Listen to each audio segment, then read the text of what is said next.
दुर्योधन। ए मामा, तो तुम्हें याद है कि नहीं है, हरी सभा में मेरी बेइज्जती हुई है।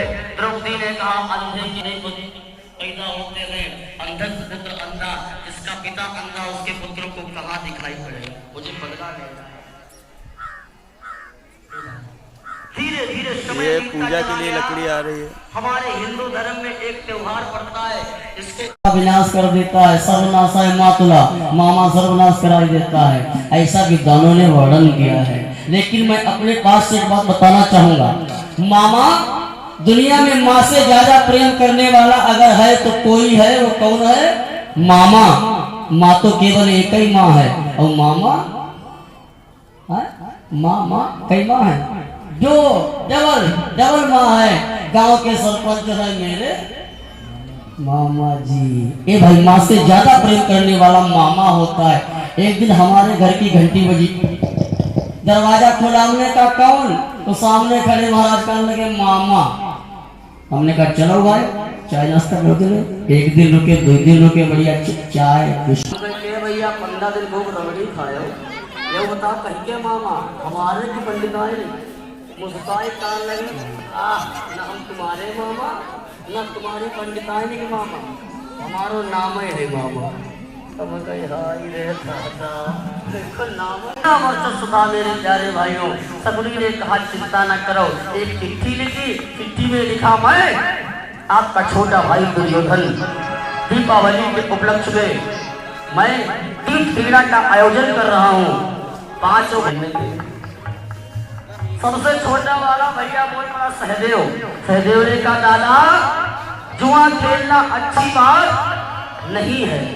अच्छा आप लोग बताइए, जुआ ऐसी चीज अगर बड़े बड़े सब राजा महाराजा बैठे थे, पितामह भीष्म गुरु द्रोणाचार्य कृपाचार्य कृतवर्मा भूरिश्रवा अंगराज कर्ण विकर्ण महाराज दुर्योधन दुशासन शकुनी, सभी लोग विराजमान थे। जैसे धर्मराज पहुंचे तो सभी ने उन्हें सम्मान किया, आदर किया, बिठाया, बैठ गए और कहा खेल शुरू किया जाए। ध्यान देना मेरे प्यारे है तो कथा माँ उनकी बड़ी शिक्षा वाली बात है। क्या शुरू करो खेल? तो धर्मराज युधिष्ठिर ने कहा दुर्योधन तू छोटा है, सबसे पहले तू पास आ गए। दुर्योधन ने कहा हम नहीं खेलेंगे, हमारे तरफ से हमारा मामा खेलेंगे। भीम कहने लगे मामा फिर भुजी मांग है कि खेलवे करें। दुर्योधन ने कहा नहीं, चिंता करने की कोई बात नहीं, मेरा मामा जो हारेगा मैं देने को सहर्ष तैयार हूँ, खेल शुरू करिएगा। ए भाई हो गया शुरू खेल। आज जैसे पहला गांव मामा सकुनी ने फेंका तो वो गांव सकुनी ही जीत गया। धर्मराज ने करे का 9 लखा हार निकाला, दोबारा गांव लगा, दोबारा भी 9 लखा हार नहीं, दूसरा हार निकाला, वो भी गांव में लगा, वो भी हार गया। ए भाई धीरे धीरे सब कुछ हारते चले गए। एक बात बताना चाहूंगा, जुए की हार बड़ी प्यारी होती है। अगर जुआरी हारेगा 100 रुपया तो कहेगा अब के 100 रुपया फेर लगाए तो हजरत पकड़ के लौट गया भाई, सबकी चाहते का ऊंचा। दीपावली में हमने देखा है लोग जुआ खेलते हैं, सब कुछ हार गए। भीम को दांव पे लगा, भीम को भी हार गए। अर्जुन को लगा, अर्जुन को भी हार गए। नकुल सहदेव चारों भाइयों को हार गए। अपना खुद को दांव पे रख दिया, अपने आप को भी हार गए।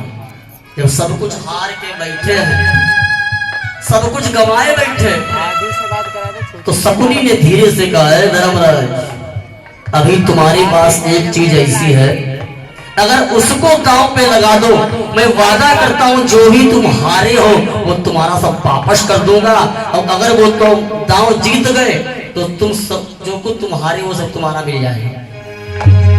धर्मराज कहने लगे ऐसे कौन जीत है?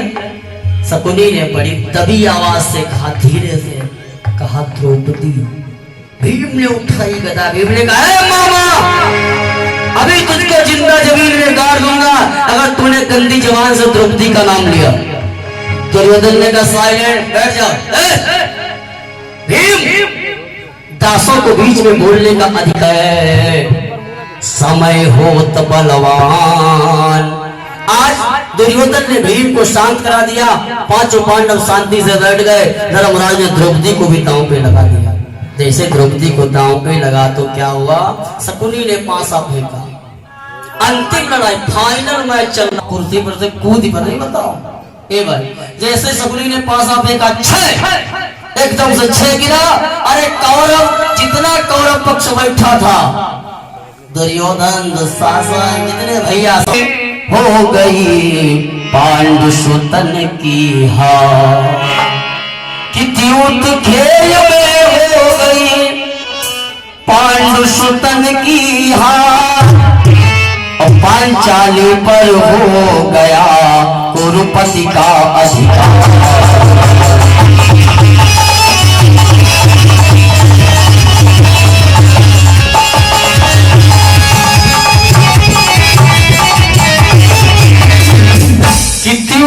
खेल में हो गई चाली पर हो गया कुरुपति का अधिकार।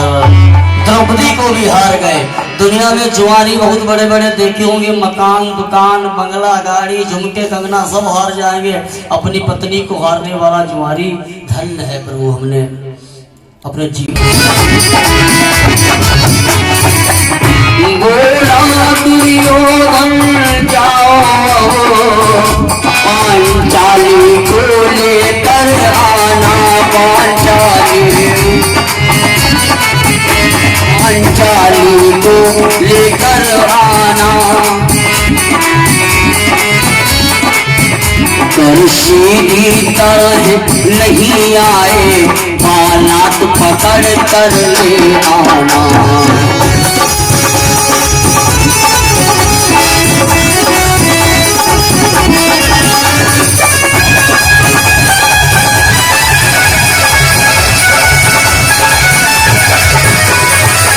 दुर्योधन ने प्रतिकामी दूत से कहा, दूत जाओ और द्रौपदी को पकड़ के सभा में लेकर आओ।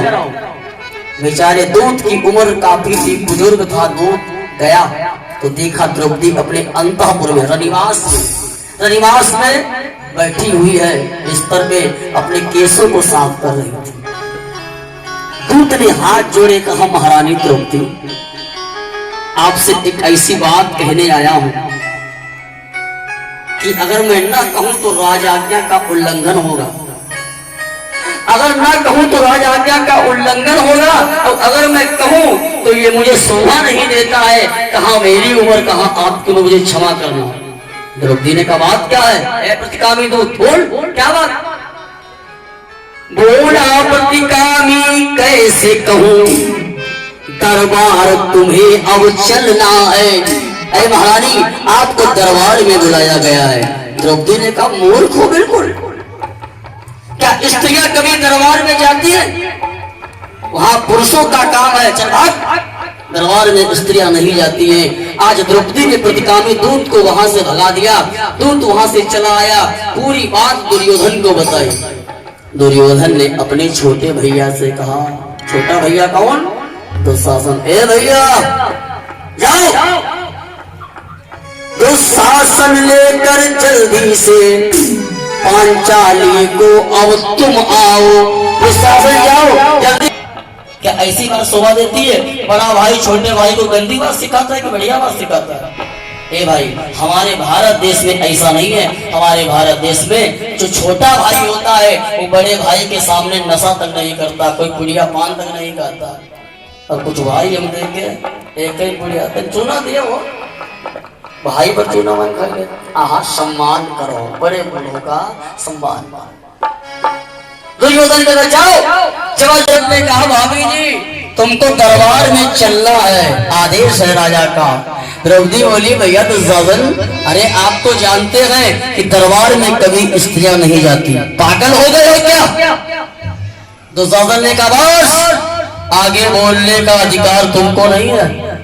इस समय तुम कोई रानी नहीं हो, महारानी नहीं हो, पटरानी नहीं हो, पटमहिषी नहीं रही हो। अब तुम केवल एक दासी हो, और दासियों को दरबार में जाने से कोई शर्म नहीं है। द्रौपदी ने कहा है दुशासन औकात में रह, तो हमको दासी बता रहा है? मेरे 5 पति हैं, तुम्हें दासी कहता है। तो दुशासन ने नजरों को तिरछा किया।